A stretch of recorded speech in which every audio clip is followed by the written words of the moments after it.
There is no just Ken. It officially broke the internet. Well, you know, the internet's been trying to break me for years. Yeah. So it finally it got gave you. me no other choice. And Rocky is an actual puppet.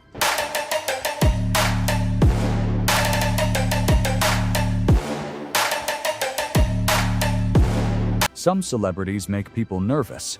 Some command the room. But Ryan Gosling? He makes the room fall apart. Interviews derail, award shows go off script.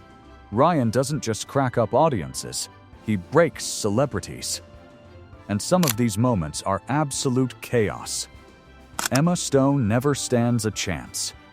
For the most part, it was a real joy to make, and we all were very close, and we rehearsed for 3 months and shot for 2 months, so we spent, almost half a year together, which was really fun. Hey, Rye? Let's just forget. Nobody folds faster around Ryan than Emma Stone. Put them in one interview and it turns into a comedy sketch. Their La La Land press tour alone was a disaster, in the best way. One question about romance? They overthink it into philosophy. One serious interviewer tries asking about modern love fantasy, and Ryan looks like his soul leaves his body. Emma can barely breathe laughing. Then Ryan deadpans. By next week I'll have a solid answer, with footnotes and references. Interview over. Destroyed. But the real classic? When Ryan started talking about his childhood dance competition. He's trying to tell a serious story about rival twin tap dancers. But the way he describes them, like villains from The Shining, Emma completely loses it. She can't recover. And Ryan just keeps going. That's what he does. He sees someone breaking and pushes harder. Ryan and Emily Blunt fight like siblings. Hello, Emily. Wow. Bit of a frosty hello, didn't... Not at all. No, I'm just happy that we can finally put this Barbenheimer rivalry behind us. That's right. Most co-stars promote movies. Ryan and Emily Blunt roast each other. Constantly. Every interview feels like watching siblings trapped in a press junket. 1 second they're discussing stunts. Next, Emily casually accuses him of being drunk. He agrees. Then she traps him with Taylor Swift lyrics. Are you ready for it? Ryan falls for it. Immediately. Emily celebrates like she caught a criminal. We got him. And he just takes it. That chemistry feels effortless. But then came Barbenheimer season. And Ryan escalated. At an awards event, he looked Emily dead in the eye and suggested Oppenheimer was riding Barbie's coattails all summer. Absolute violence. And somehow he made it sound charming. That's Gosling. He can insult you while making you laugh. Even Hollywood legends get worked. Film with the history of stunts. True. They're inseparable. But guess what? Since the beginning. Most actors get nervous around legends. Ryan trolls them. Russell Crowe? Constantly. They were supposed to present an Oscar calmly. Instead, Ryan pretended adapted screenplay meant adapting to difficult conditions. Russell corrected him. Ryan doubled down. Then came agree to disagree, and Russell fires back. Agree that you're wrong. It felt less like the Oscars, more like two brothers fighting at Thanksgiving. Then there's Harrison Ford.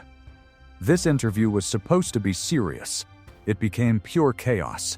Ryan starts knitting on set. Harrison starts drinking. Ryan questions whether it's even still an interview. And suddenly the Blade Runner press tour turns into a buddy comedy. Then Ryan tells the story about Harrison accidentally punching him. But the way he describes the punch, like an ancient warrior summoning ancestral power, had everyone crying. Only Ryan can make getting hit in the face sound poetic. Conan never saw this coming. Sorry about my French, he's a hoser. What's a hoser? You. Next question. So, Ryan on Conan is dangerous, because neither behaves normally, but one moment broke everything. Ryan casually asks, by the way, what's going on between you and my girlfriend? Conan freezes. Audience loses it. Then Ryan builds the bit. Apparently his girlfriend keeps saying, I love Conan.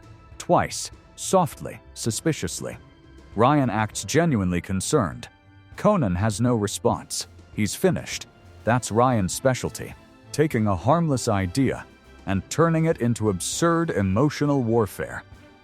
Then Conan gives him dish towels printed with Ryan's face, and Ryan seriously asks, "Would you wash dishes with your own face?" Who thinks like this? Ryan Gosling does. Even Ryan can't stay serious.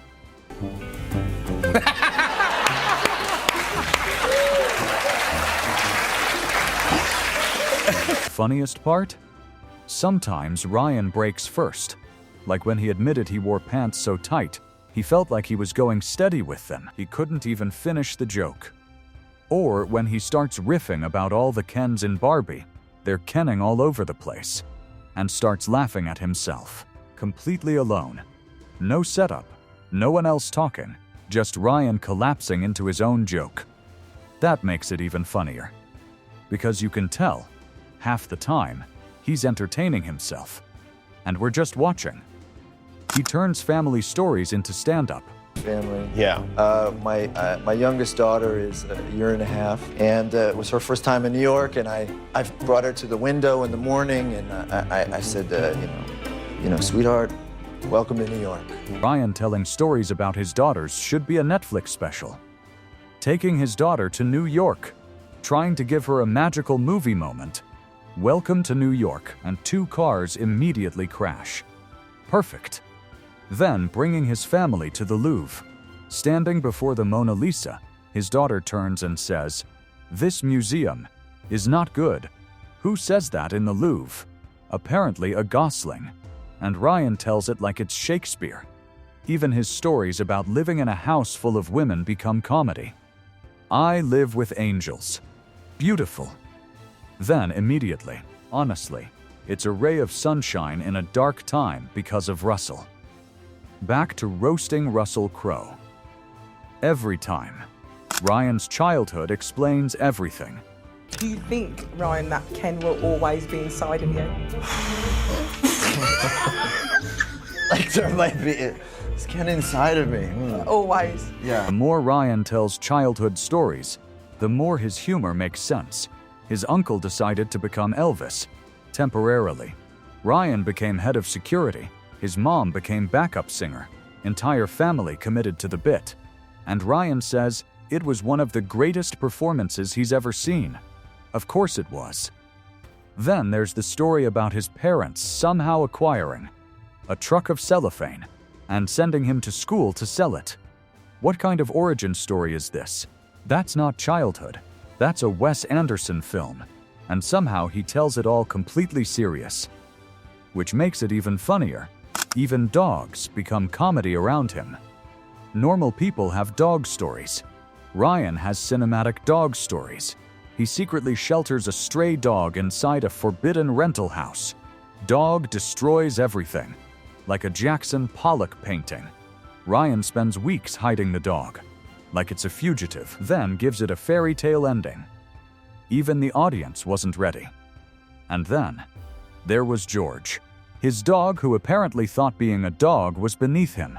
Didn't do tricks, negotiated commands, sat at restaurant tables like royalty. Ryan describes him less like a pet, more like a difficult European actor, and honestly, it tracks. Ryan plus puppies plus Margot Robbie Seckett's disaster. If there's one thing more dangerous than Ryan in interviews, it's Ryan with puppies. Add Margot Robbie, total collapse. Nobody can focus.